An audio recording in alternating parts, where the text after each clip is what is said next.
ঘটনার 24 ঘন্টা অতিবাহিত হলো, গ্রেপ্তার কেন হলো না? ওসি জবাব চাই, জবাব দাও। বিজেপির জঘন্য ঘৃণ্য ঘটনার প্রতিবাদে সর্বস্তরের গণতন্ত্র প্রিয় মানুষ এক হও। সিপিআইএম এর আসাম শাখা সম্পাদক কমরেড দিলীপ দাসের ওপর গতকাল সন্ধ্যায় ঘৃণ্য জঘন্য আক্রমণ করলে কেন? বিজেপি আশ্রিত সমাজ বিরোধী শাখা সম্পাদক কমরেড দিলীপ দাসের উপরে আক্রমণ হলো কেন? জবাব চাই, জবাব দাও। বিজেপির সমাজ বিরোধীদের দ্বারা রাসাল শাখা সম্পাদক আক্রান্ত, সেই আক্রমণকারী বিজেপি দুষ্কৃতীদেরকে অবিলম্বে গ্রেপ্তার করতে। আমার মাকে মারছে, তুই গাড়ি থাকে, তুই পকেটে হাত দেবে, তুই পকেটে হাত দেবো কেন?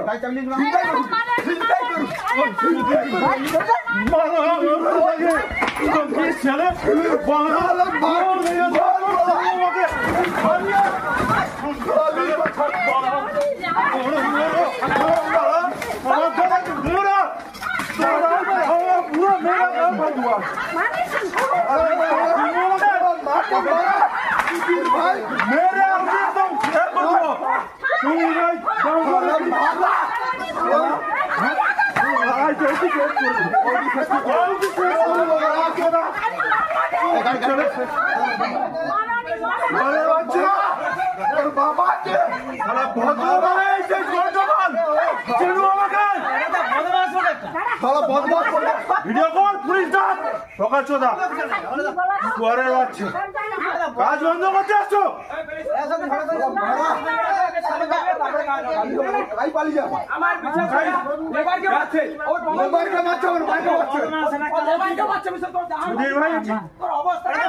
বড় দাদাগিরি হচ্ছে তুই মারছলে